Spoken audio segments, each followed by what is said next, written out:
Mira, más o menos a los 36 años sentí este llamado a participar dentro de la iglesia un poco más comprometido y en el diaconado. Y cuando leí que estaba abierta la posibilidad de entrar a este proceso de formación, fui directamente a la oficina, me presenté, hablé con el diácono en aquel entonces, Alex Taylor, que es chileno, y le digo, quiero que me ayude a discernir si Dios me está llamando a esto. Y entonces comenzó el proceso, pero claro, tenía 36 años, muy joven, y requería por lo menos presentar 3 años de experiencia en la parroquia, que mi esposa realmente estuviera apoyando esta, y mi párroco. Así que me volví a la parroquia y comenzó todo el proceso, y a los 39 años de nuevo sí, esperé el proceso y a los 39 años entré, me aceptaron de 120 hombres, Néstor, que había de aspirantes, solamente se eligieron 24. Y de esos 24, durante los 4 años de formación, solamente llegamos a la ordenación 12. Es decir, que es todo un proceso, ¿sí? Pero es parte de una vocación, y mientras estaba haciendo esto, siempre estaba lo que es las visitas a las cárceles, lo estaba haciendo ya. Y de ese momento, cuando fui ordenado, inmediatamente me asignaron a ser el director de la pastoral carcelaria de esta arquidiócesis. Y ahí comenzó toda la historia. Ahora, ¿por qué esta pastoral? ¿Por qué prisiones? Primero, por una experiencia lamentablemente dolorosa de ver a mi hermano en Argentina apresado y llevado, y creo que lo conoces, al Melchor Romero, al hospital psiquiátrico, pero atrás está la prisión psiquiátrica. Sí. Y ahí comenzó, hace ya 30 años, comenzó ahí a masticar algo y adentro, a gestarse algo en este llamado. Y más todo el proceso que tuve participando para ayudar a mi hermano a salir de esa situación. Entonces, el llamado estuvo y respondí al llamado. Y el llamado fue en una escucha de radio, ¿okay? Así como está ahora la gente escuchando el programa, estaba escuchando la radio hace más de 25 años, 20 años, sí, casi 25 años, Radio Paz, y escuchaba justamente al anterior director, Néstor, que estaba con 2 voluntarias hablando sobre una prisión estatal aquí en el estado de Florida. Entonces me interesó y ahí conecté la experiencia vivida personal y la conexión, el llamado se dio. Que inmediatamente llamé, entré al entrenamiento que había en ese momento, recibí la certificación de un obispo, que después ya no hubo más en aquel momento, el obispo auxiliar. Te estoy hablando hace muchos años, ¿no? Y ahí comenzó mi proceso, y por supuesto, y dentro de ese proceso el llamado al diaconado, ¿sí? Y ahí estamos sirviendo al Señor en lo que Él quiere y respondiendo a ese llamado, ¿sí? Porque es un llamado, no es que uno desea fervientemente ir a las prisiones, a las cárceles, un ambiente de mucha depresión, un ambiente realmente uno tiene que tener el espíritu bien alto y bien en comunión con Dios como para poder saber qué es lo que hay que hacer ahí adentro. Y entonces ahí estoy, respondiendo siempre al llamado, un sí todos los días a Dios, ¿sí? Mira. Bien, espíritu bien alto y en comunión con Dios, dijiste, ¿no? Qué bueno eso para tenerlo presente, digo, a la hora, digo, si alguien por allí que nos está escuchando forme parte ya de la pastoral carcelaria o quiera hacerlo para que lo tenga en cuenta. ¿Conocías las cárceles en Argentina mientras viviste en Argentina o tu primera vez fue allí en Miami? Mira, lo único que conocí es la prisión psiquiátrica del Melchor Romero, nada más, es lo único que conocía. Por la experiencia que tuve que acompañar a mi hermano, a mis padres y a mis hermanas para poder ayudarlos y apoyarlos en ese proceso muy doloroso, y conocí esa situación y eso quedó ahí, en eso. Y después cuando vine a Miami y recibí ese llamado y entré en este proceso en lo que es el Ministerio de Prisiones de esta arquidiócesis, ahí inmediatamente el anterior director, que fue mi mentor y amigo, ¿no? Me dio la tarea de entrar a las cárceles del condado de Miami-Dade, y ahí comenzó otra experiencia bellísima, y después él mismo, como laico, era laico, ¿sí? Simple laico, me dijo, vas a coordinar todas las 4 cárceles de Miami, organizando los voluntarios. Así que como laico, sin sueldo en ese tiempo, porque es un trabajo de voluntariado, Dios me dio ese regalo de poder organizar y coordinar los esfuerzos de todos los voluntarios que teníamos en las 4 cárceles, entre hombres y mujeres, y adquiriendo más experiencia, ¿no? Más visión pastoral del cuidado pastoral. Eso fue los primeros inicios. Mi primer contacto fue una cárcel, la peor cárcel del condado de Miami-Dade, que se llama P-Trial Detention Center. Es el centro donde van todos los que fueron arrestados día a día. Ahí van para hacer el booking, registrarlo. Es una cárcel que nadie quiere ir porque asusta, ¿sí? El olor a los desinfectantes, quizás lo sucio, lo viejo de la cárcel y la forma en que están distribuidas las celdas. Realmente tiene que tener un gran espíritu, y el recorrido se le llama catwalk, es decir, el caminar de un gato, lento, lento y despacito, alrededor de un pasillo que recorre todas las 3 salas de un solo piso. Son 10 pisos, pero vas a un solo piso y recorres esos pasillos de esas 3 salas. Tardás 2 horas por lo menos. Después de esas 2 horas salís exhausto. Me imagino.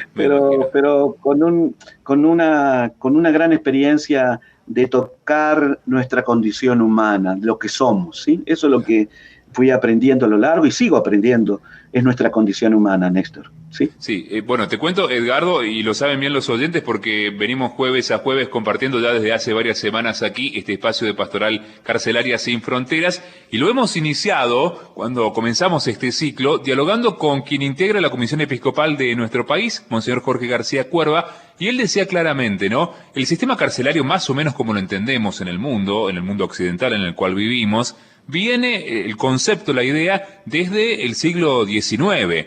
Es decir, la humanidad desde el siglo XIX no ha cambiado mucho. Quien comete un delito hay que encarcelarlo, pasa un tiempo allí, quizás pase buena parte de su vida, y hasta es posible que toda su vida, si ha sido grave el delito, esperando a que la persona se reforme. Ese es más o menos el concepto, ¿no? Y viendo algunos datos de tu país, de Estados Unidos, y viendo los datos de tu estado, de Florida, es alarmante lo que ocurre allí, porque no solamente este sistema carcelario está vigente de esta forma, sino que es uno de los estados que tiene mayor cantidad de pena de muertes en Estados Unidos. Esto, por ejemplo, lo han advertido, lo advierten habitualmente algunas organizaciones como Amnistía Internacional.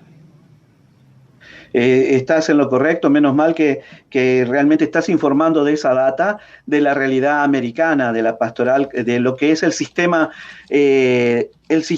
criminal de justicia, porque para que la gente sepa lo que he descubierto a lo largo de estos años, que siempre nos estamos enfocando en lo que es prisiones, ¿no? O cárceles, pero realmente todo esto es un componente de los otros 2 componentes: policía, los tribunales del sistema de justicia criminal y las prisiones.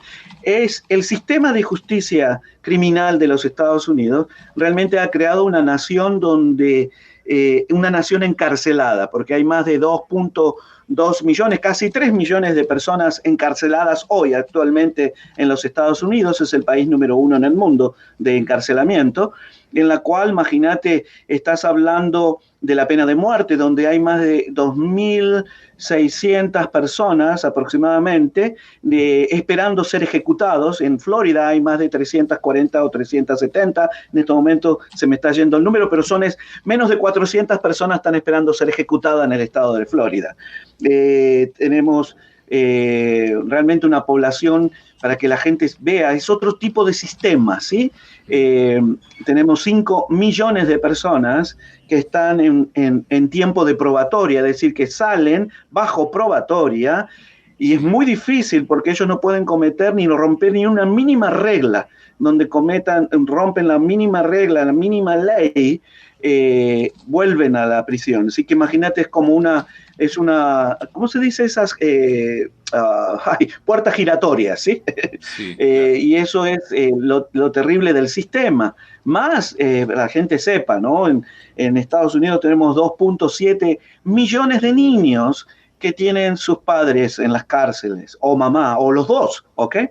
Esa es la situación real de Estados Unidos, y que en la cual debemos ya enfrentar, afrontar y comenzar a ver de una realidad no solamente en una visita. O sea, ya lo he dicho y lo sigo diciendo, estamos poniendo como una curita a una gran herida social que tenemos y no queremos ver. Y justamente nuestro querido padre obispo Jorge García Cuerva lo dijo claramente, es un sistema viejo que viene en el 1900 y no queremos cambiarlo porque realmente hay que ir profundizando. ¿Por qué? La pregunta, para poder comenzar los cambios y la reforma.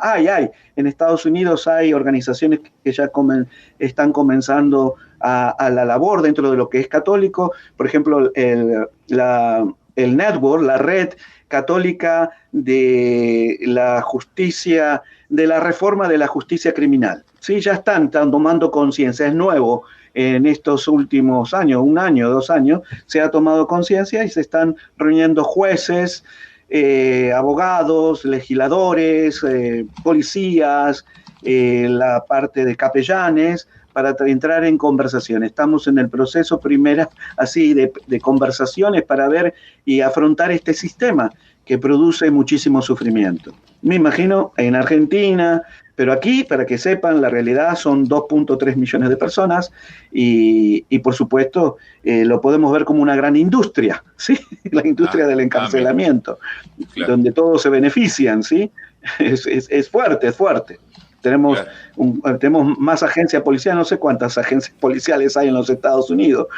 Es demasiados policías, demasiados abogados, demasiados jueces, demasiadas prisiones, pero no estamos resolviendo el problema social, el problema de alcanzar a esas personas antes de que cometan el crimen. Sí, qué bueno que hayas hecho esta descripción, Edgardo, porque, bueno, conocerás, sos argentinos, tenés familiares aquí en nuestro país, muchas veces y ante la realidad que nos rodea, muchísima pobreza creciente año tras año, década tras década, inseguridad también, que esto es algo que nos afecta, muchas veces aparece este mensaje de mano dura, que finaliza básicamente con esto que vemos allí por ejemplo, donde estás tú, en Florida, en Miami, ¿no? Más policías, encarcelar, cárceles para más personas y hasta pena de muerte. Sin embargo, dijiste, no se está solucionando el problema social de fondo de todo esto. El problema, podríamos decir, vital, ¿no? Porque hay personas, las víctimas, los familiares de las víctimas, las personas que han cometido delitos, que pasan la vida en una cárcel o que están allí, como dijiste, 2.600 personas en todo Estados Unidos esperando en el pasillo de la muerte antes de ser ejecutados. Ajá. Exacto, y eso es una realidad que hay que comenzar a ver.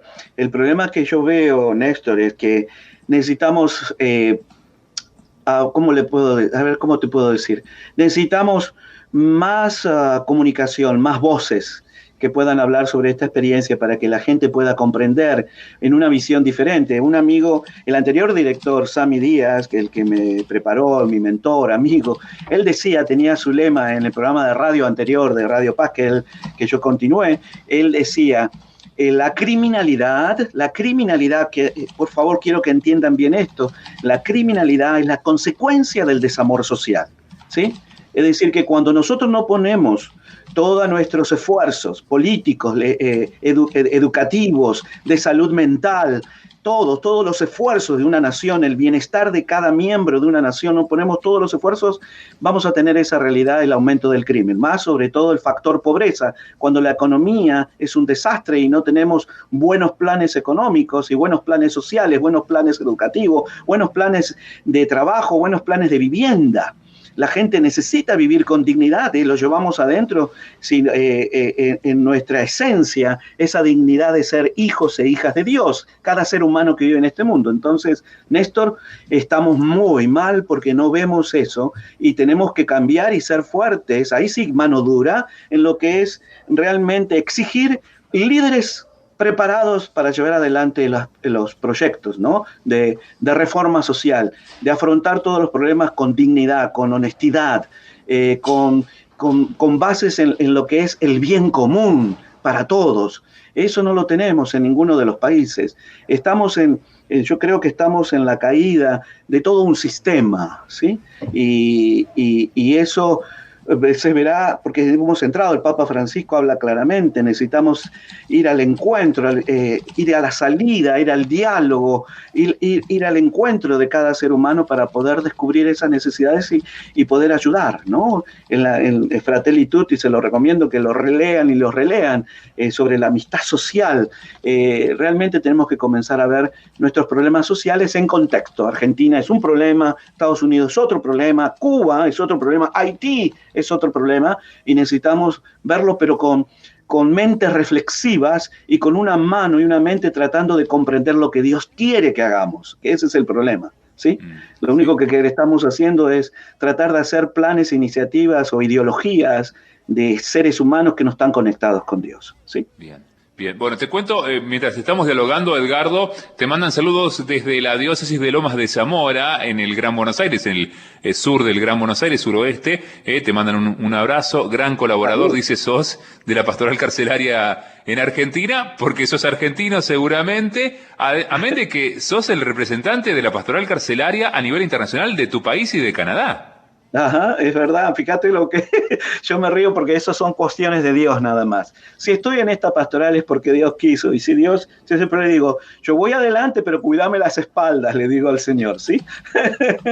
Y ahí voy, imagínate, en un Congreso Mundial de la Comisión Internacional de Pastoral Carcelaria, el obispo canadiense, Gary Gordon, me dice, bueno, vamos a elegir el representante en este congreso. Entonces me dice, no, así con el dedo, nunca me olvido el dedo de él, tú vas a ser nuestro representante.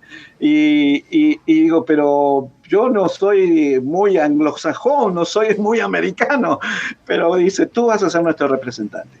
Y eso es una cuestión que por eso le digo a todo el que esté escuchando, abrámonos a lo que Dios quiere para cada uno de nosotros, estemos abiertos a ese plan de Dios que tiene, el proyecto personal que tiene cada uno de nosotros, porque es un proyecto para todos, no es un proyecto egoísta para nosotros mismos, sino es para los demás también.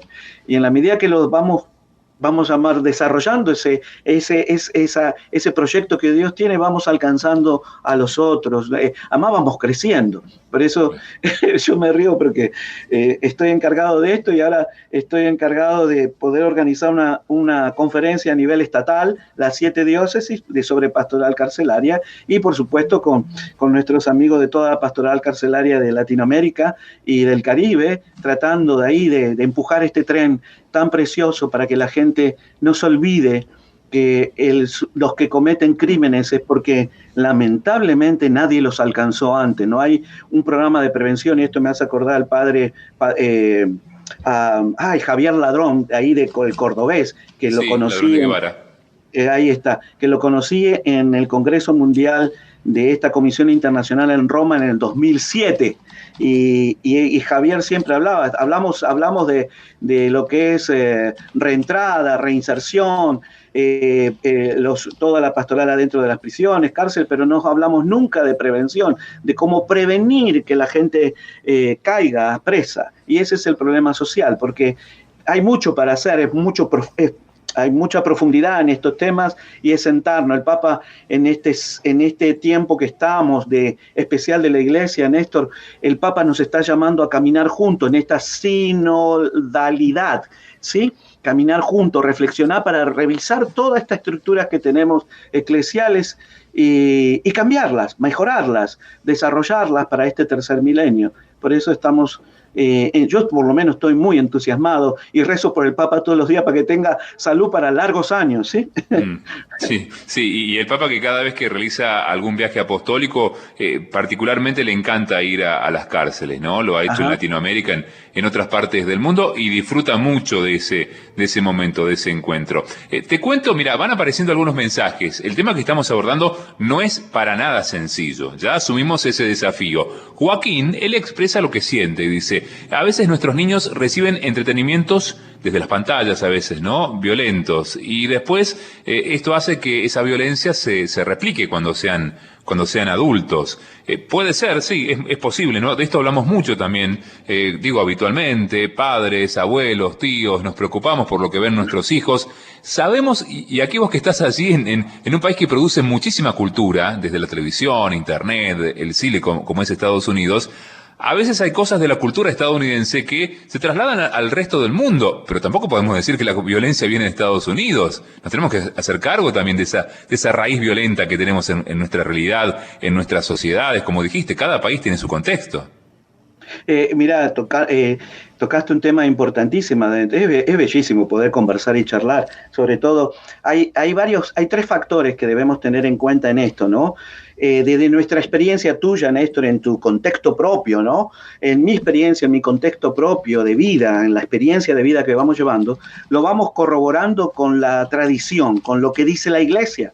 Pero a la vez es un triángulo, tenemos que corroborar qué es lo que está pasando y analizar y reflexionar sobre la cultura que vivimos y está en contradicción con nuestras creencias y nuestra propia experiencia de ver la cultura y la tradición o lo que la enseñanza de la Iglesia, cómo se contradicen. Y ahí viene todo un proceso. Sí, Estados Unidos tiene una gran influencia cultural, no me cabe la menor duda, a través de todo lo que dijiste, toda la media y sobre todo lo que es películas, sobre todo es mucha violencia, mucha sangre. Sí, sí, suele ocurrir, pero tampoco podemos... El diario Crónica, no sé si existe el diario Crónica todavía, me hace acordar el diario Crónica. El canal Crónica también, sí, pero digo, por eso... Pura sangre. A veces exageramos esto y también, simplificamos, ¿no? Parecemos niños allí y decimos, bueno, Estados Unidos es sinónimo de violencia. Estos datos que dábamos también de la realidad carcelaria de tu país asombran, alarman, pero deberían llevarnos más bien a la reflexión, ¿no? Claro. A cómo seguir en torno a esto. Ahí está el punto, Néstor, en este tiempo es de venir a reflexionar. Y esa es la pregunta que siempre tengo en cuenta y que vengo hablando. Tenemos que describir la situación donde estamos. Y esta quizá le sirva para todo. A mí me sirve constantemente. ¿Qué es lo que está pasando? Y ahí pongan puntos seguidos y pongan la realidad que quieran analizar, describir. Después viene, eso se llama describir la situación, ¿no? Después viene la otra pregunta importantísima en pastoral, en teología y en teología práctica, es ¿por qué está pasando esto? Y ahí viene todo un análisis que hay que buscar, data, hacer investigación para ver por qué está pasando todo esto. Y tercero son cuatro. Tercer punto es, ¿cómo hago todo esto que he descrito, que he analizado? Lo pongo y lo paso por el proyecto. ¿Cuál será la normativa que me pide Dios? Es a la luz del Evangelio o la enseñanza de la Iglesia, y en especial la enseñanza social de la Iglesia Católica, que es una belleza y hay que desempolvarla, ¿sí? Y la cuarta pregunta, después de ir viendo todo eso y viendo comparando toda esa situación y viendo y contrarrestarlo, ¿cómo se dice? Ponerlo a la luz del Evangelio, la luz de la enseñanza de la Iglesia de 2000 años, tenemos que responder en forma práctica. Y ese es el punto que fallamos. No podemos responder en forma práctica con planes prácticos de acción concreta y práctica. Y ahí es donde fallamos, porque tenemos muchísimos documentos, pero no lo hemos puesto en la práctica. Y ese es el problema que tenemos. Por eso estamos socialmente, en todos los contextos sociales alrededor del mundo, todo está en crisis en este momento. Estamos en un punto crítico, bellísimo punto, porque yo siempre veo las crisis propias personales mías, es si las afronto y las acepto y las trato de ver, me ayuda a crecer.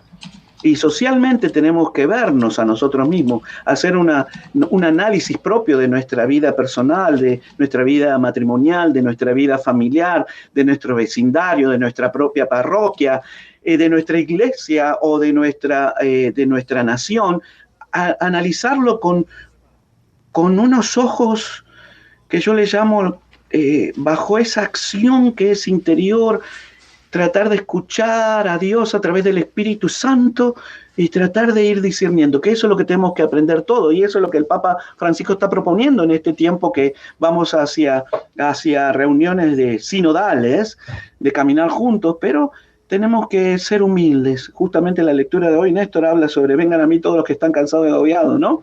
Y aprendan de mí, aprendamos de Jesús, que soy manso y humilde de corazón, y mi yugo es suave, y mi carga ligera. Y ahí donde, ahí tenemos práctica. ¿sí? Para ponerlo en nuestra vida diaria, y eso es lo que estamos fallando.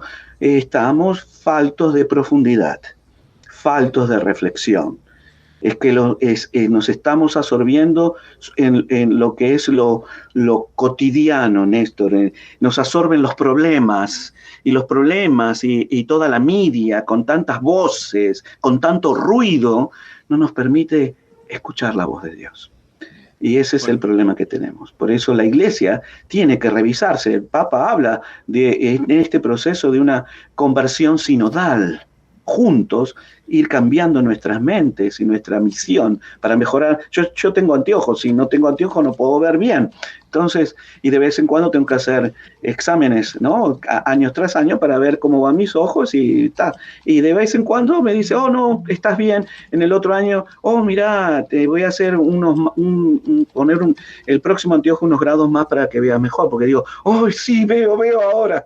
Entonces, eso es lo que tenemos que hacer. Oh, vemos. Tenemos que pedirle al Señor que nos ayude a ver. Quiero ver, Señor, ¿sí? Para poder ayudar a los demás. Ese es el proceso que estamos, eso es lo que tenemos que ver y no tengamos miedo de hablar. Vos, Néstor, tenés tu voz y tu agenda. A partir de tu propia experiencia, y no tenés que tener miedo de hablar y expresar tu agenda, lo que Dios te pone en tu corazón, poder expresarlo con cariño y con amor. Escuchen bien todos, lo que estoy proponiendo es nunca faltemos a la caridad, nunca. Porque es fácil criticar, es fácil hablar mal del otro, pero lo que es difícil es tratar todo esto con caridad, con alta caridad, la máxima caridad, porque el Espíritu Santo es delicado en la forma que se va moviendo en cada uno de nuestra vida y nosotros no estamos acostumbrados a esa sensibilidad de escuchar a Dios y los movimientos del Espíritu Santo en nuestra vida. Y eso es lo que Dios propone, que es comenzar a usar el intelecto, nuestro intelecto, Néstor, a pensar. Nos falta reflexión. Vuelvo a repetir, estamos llamados a reflexionar en este tiempo para pensar sobre mi vida, la vida matrimonial, mi vida familiar, mis hijos, mis nietos, la vida social, la vida política, la vida económica, y venir a conversar, no a pelearnos, a discutir, a poner las diferentes perspectivas que cada uno tenemos. Y buscar, como decía un teólogo americano, decía, tenemos que venir a dialogar hasta que se remueva la contradicción. Qué belleza de statement, ¿no? de declaración de este teólogo, sacerdote. Tenemos que venir a conversar hasta que se remueva la contradicción que llevamos, ¿no? De la búsqueda de la verdad. Y ahí estamos, es un proceso, estamos muy partidos, muy divididos, mucha polarización, ¿sí? Y eso no es bueno, eso no es de Dios. El diablo anda andando suelto, siempre digo, tratando de dividirnos como hermanos, la gran familia humana que somos los 8 billones de personas que vivimos en este mundo actualmente. Necesitamos venir a un encuentro. ¿Sabés qué no resiste el diablo? La buena música, que seguramente comparten en tu radio, en Radio Paz, allí en Miami, en la Radio María de todo el mundo, la música inspirada. Si te parece, vamos a esa música que el diablo rechaza, rehúsa, porque, claro, no entiende, no comprende, no entra dentro de sus oídos. ¿Te parece que vamos allí y ya seguimos? Claro que sí, con gusto.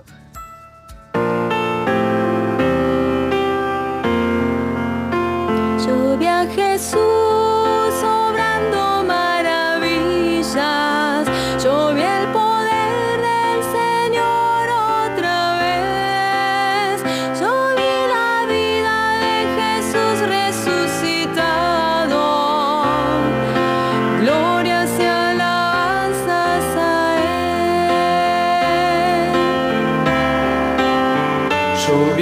Jesús curando a los enfermos, yo vi el poder del Señor otra vez, yo vi la vida de Jesús resucitado, glorias y alabanzas a Él. Yo vi a Jesús liberando a su pueblo, yo vi el poder del Señor otra vez.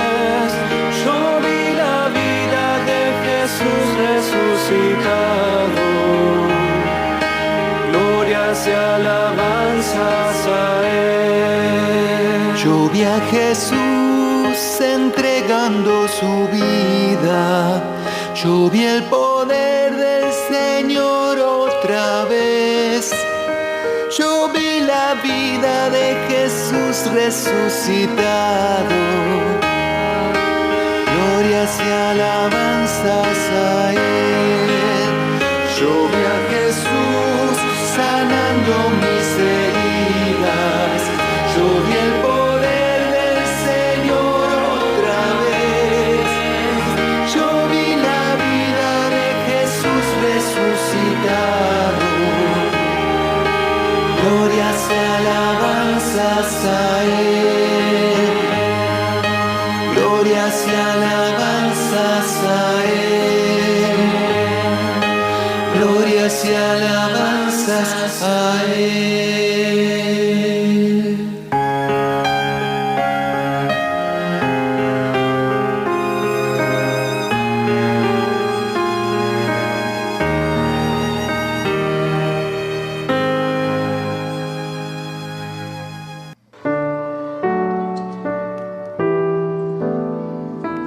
Bueno, y continuamos en este espacio de Pastoral Carcelaria Sin Fronteras, desde la región metropolitana de Buenos Aires. Alguien envió un mensaje, dice Edgardo, te dice a vos, Edgardo, ¿no? Que nuestra Madre de Luján te acompañe siempre en tu misión.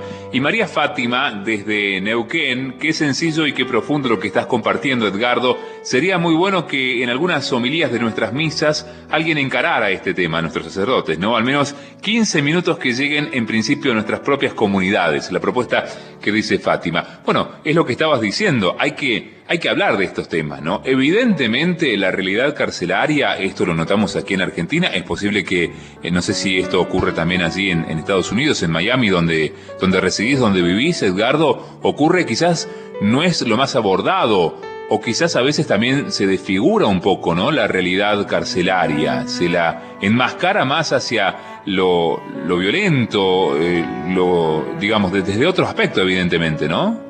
Interesante lo que acaba de decir Néstor, porque es una realidad que hay que comenzar, ya lo digo, a hablar, a conversar, a comunicar la experiencia que nosotros vivimos. Y fíjate que dentro de la cultura carcelaria, dentro de lo que es Miami, en los alguaciles, los sheriff, ¿no? Los famosos sheriff, que son los que toman en cada condado, como una municipalidad se encargan, hay cárceles, pero estas cárceles son diferentes, son edificios, ¿sí? Que contienen miles de personas. Entonces, dicen, por lo menos ves en el cuerpo policial, siempre cuando se hacen esas reuniones se habla de malos y buenos. Los policías son los buenos y las personas que arrestan son los malos, the bad guys, ¿sí? Los malos muchachos. Y entonces, oigo, y yo tenía ganas de levantar la mano, pero digo, mejor no, porque por ahora, si no me quitan el derecho de entrar. Mejor me callo la boca hoy por hoy, pero no es la realidad de que aquellos son malos y nosotros somos buenos. Aquí estamos todos como sociedad, como hermanos y hermanas, y hay hermanos y hermanas que necesitan de nuestra ayuda por diferentes cosas que pasan en la vida de esa persona, que comienzan a tener una conducta que lamentablemente los lastima a ellos mismos y lastiman a los demás, ¿sí? Y algunos de ellos se vuelven peligrosos para los demás. Yo siempre digo que las cárceles no tienen que existir. Lo que tiene que existir, y escuchen bien, por favor, lo que tiene que existir son lugares donde enviemos a nuestros miembros de nuestra sociedad que lamentablemente por su condición son peligrosos para sí mismo y para los demás, a un lugar para recibir el debido tratamiento, ¿sí? Si es que se puede sacar. Y los demás que han cometido delitos no violentos, tienen que pasar por alternativas, programas alternativos que no sean la prisión ni la cárcel. Pero la cárcel no se la deseo a nadie, ni a mi enemigo, ¿sí? ¿Por qué? Porque no es la realidad que Dios quiere para ayudarnos. Por eso, como decía alguien, las prisiones, las cárceles son los espejos de nuestra sociedad. Es decir, que si tú tienes cárceles y prisiones en los diferentes países o provincias o donde vivas en la municipalidad, es tu espejo, es el espejo social. Ahí tienes es tu espejo, es tu realidad que no queremos ver, que no estamos haciendo y que no estamos... Es como Néstor, es como tener tu propia familia con tus hijos, con tu esposa, y no te ocupas de tu familia, del bienestar de tu familia. Eso es lo que está pasando socialmente. No nos estamos ocupando. Somos muy egoístas y siempre tenemos esa cuestión, si está en la prisión, ¿no? Por algo será. Y he escuchado dentro del ambiente católico, que se pudra en la prisión. Y digo, wow, ¿qué pasó acá? Digo, y se dice que es católico. Digo, no entiendo nada. Y pienso, no ven, quizás nunca vieron a Jesús en la cruz, que murió condenado a muerte. Sí. Digo, se olvidaron de decir que por eso necesitamos, yo creo, más cuestión de hablar, de sentarnos a conversar, de reuniones, y vuelvo a repetirte la palabra, tener una vida sinodal.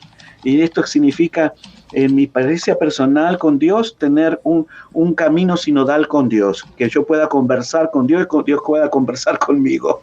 Y tener una vida sinodal en el matrimonio, pueda conversar entre los esposos, puedan conversar en el caminar de esta vida. Una vida sinodal familiar con los hijos y padres, al encuentro, abiertos, donde haya un ambiente de confianza donde la gente pueda expresarse como se siente. No siempre estamos controlando, nadie puede manifestar cómo se siente. Y eso no es bueno, eso no es bueno, no es sano, ¿sí? Utilizo mucho la palabra de salud, ser sano. Como decía San Ignacio de Antioquía a los 100 años, cuidar de una sana doctrina, ¿sí? Cuidar de que tengamos una sana vida, una vida sana, una nación sana. Y eso nos falta. Por eso es preciosísimo y por favor entiendan bien que lamentablemente tenemos que buscar otra forma de ver esto porque nos estamos lastimando a nosotros mismos como sociedad. Y cada vez no tenemos, se hace más complejo porque nos enredamos, porque no queremos, es como habla el Papa Francisco de inclusión, cada vez descartamos, no incluimos dentro de nuestros proyectos a estos seres humanos que necesitan de nuestra ayuda. Y lo sabemos, lo sabemos muy bien, ¿sí? La pobreza para mí es violencia, ¿ok? Vivir en pobreza es vivir en violencia, porque Dios no quiere eso. Y tenemos que comenzar a trabajar fuertemente para comenzar a vivir en una sociedad donde haya menos pobreza. Por eso decía, te estoy hablando, Néstor, de hace muchos años, tendría 19 años, 20 años, era maestro de escuela primaria en Argentina con los salesianos y fui a un congreso de adolescencia y juventud dada por psiquiatras y psicólogos. En aquellos tiempos, 20 años, y me acuerdo patente un psiquiatra que decía, ustedes quieren ver la realidad social argentina, visiten las villas miserias. Van a ver cómo toda esa situación de vida daña al ser humano. Hablaba a los estudiantes que estaban participando en ese congreso. Es decir, que no podemos cerrar los ojos a las necesidades, a la gente de la calle, ¿sí? A las familias en la calle. Aquí también hay homeless, hay desamparados en las calles de Miami, en todas las ciudades grandes de Estados Unidos, en todas las ciudades hay desamparados, ¿sí? Y digo yo, pero esto no es sano, por eso la iglesia tiene que entrar en este proceso sinodal para revisar y ver si lo que estamos haciendo necesita cambios. Yo creo que sí, que necesitamos cambiar y ahí viene este proceso que va a venir. Espero que en el año 2022 sea algo bueno, no otro libro más, otro texto más, otro documento más, donde la gente lo pone en un rinconcito y no lo lee, ¿sí? Fíjate que no hemos leído el Concilio Vaticano II, los 16 documentos no lo hemos leído, no lo ponemos en práctica. Papa Francisco encarna los 16 documentos, ¿sí? Y eso es lo que debemos hacer. No podemos no podemos estancarnos, tenemos que seguir andando con fe y esperanza, con confianza en Dios que nos está ayudando en nuestra vida, aún en la situación que cada uno esté, porque todos sufrimos, Néstor, ¿sí? Y deseamos lo mejor para nuestros seres queridos. Así que no sé si tenés otra pregunta. Sí. Por los Bueno, te cuento por aquí, Bianca, perdón, dice, excelente lo que nos estás compartiendo, Edgardo, poner en práctica implorando la gracia de Dios, dice Blanca, en ese caso. Ajá. Y también te quería preguntar, estamos en medio de una pandemia, sobre todo esto ha iniciado con fuerza el año pasado, ¿esto ha impactado en las cárceles de Miami que visitás? ¿De qué manera? ¿Cómo pueden realizar tu servicio, el servicio carcelario? Buena, voy a ser rápido por los minutos que voy viendo que quedan, pero mira, para que la gente sepa, en Estados Unidos ha impactado, ha puesto todo el sistema de prisiones así, al descubierto de que no estaban preparados, como socialmente no estábamos preparados, pero en las prisiones sí se impactó. ¿Sabes cuál? Hubo 660.000 personas infectadas en las prisiones en los Estados Unidos, en las cuales fallecieron por COVID-19, por el COVID-19, fallecieron 2.990 personas, ¿sí? Es una estadística fuerte que nos ha impactado a todos y, por supuesto, el proceso, imagínate, estuvieron prácticamente un año sin visitas pastorales, sin ese contacto humano, encerrados en sus propias celdas, con mínimo movimiento. Vos imaginate esa experiencia cuando ahora que ya estamos en proceso de poder volver a visitar, vamos a escuchar muchas cosas de esa experiencia de aquellos que tuvieron la experiencia de estar encarcelado en pandemia. Así que todavía falta escuchar y estoy en ese proceso, ya hemos comenzado. Fíjate que entré a una cárcel a visitar a una persona, a una mujer que me pidió su papá que la visitara, y eso fue la semana pasada, y cuando entré a esa unidad de mujeres,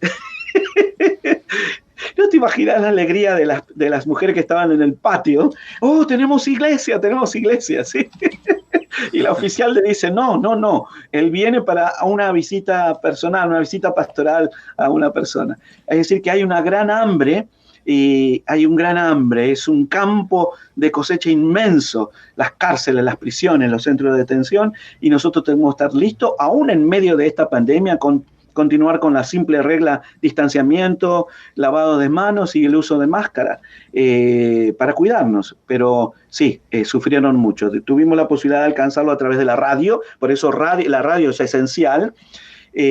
Pudimos alcanzarlo a través de mensajes que el arzobispo escribió para los que estaban privados de libertad. Pudimos alcanzarlo, fíjate, en las prisiones estatales del estado de la Florida tenemos más de 100 prisiones estatales, de los cuales hay en estos momentos 90.000 personas encarceladas en prisiones estatales. No estoy hablando de las prisiones federales, ni estoy hablando de las cárceles de condados, ni estoy hablando de los centros de detención, únicamente de las prisiones estatales. Una compañía, como siempre, las compañías aprovechan estos tiempos, regalaron, entre comillas, unas tablets para que las personas pudieran comunicarse con sus familiares y pudieran tener acceso a ciertas funciones que le permitían por lo menos estar conectado. Y una de ellas es estar conectado a través de correo electrónico con sus familiares, creo que video chat, es decir, que también podían hacerlo, pero todo tenía un precio. Entonces pudimos, gracias a uno de los directores de otra diócesis, pudo concertar con el capellán general de todas las prisiones estatales que pudiéramos tener misa los domingos y que fuera gratis. Así que durante la pandemia también los alcanzamos así. Son formas, se distribuyó muchas tarjetas para las personas, las Biblias, los rosarios, los escapularios, sí, que piden, muchos de ellos, siempre estuvimos ahí presentes de alguna manera, y por supuesto el programa de radio siempre siempre están presentes. Por eso no puede faltar ninguna radio católica que la presencia y la ayuda y el apoyo a los que están sufriendo privación de libertad. Bueno, sabemos, lo decíamos en el inicio de este diálogo, que el estado de Florida, donde se encuentra Miami, es uno de los que tiene mayor cantidad de pena de muerte, ¿no? Donde se aplica más la pena de muerte en Estados Unidos y en el mundo entero, hay que decirlo esto. Seguramente te ha tocado acompañar a personas que están esperando por ser ejecutados. ¿Cómo es ese momento? Es interesante y gracias por permitirme.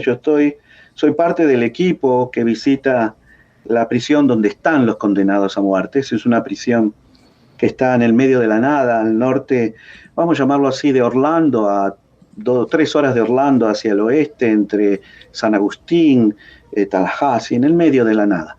Esa prisión visitábamos una vez al mes, tenemos servicio católico para la visita, y es un equipo entre un sacerdote, a veces va un obispo, y a veces van con diáconos y laicos. Son un equipo de 12 personas.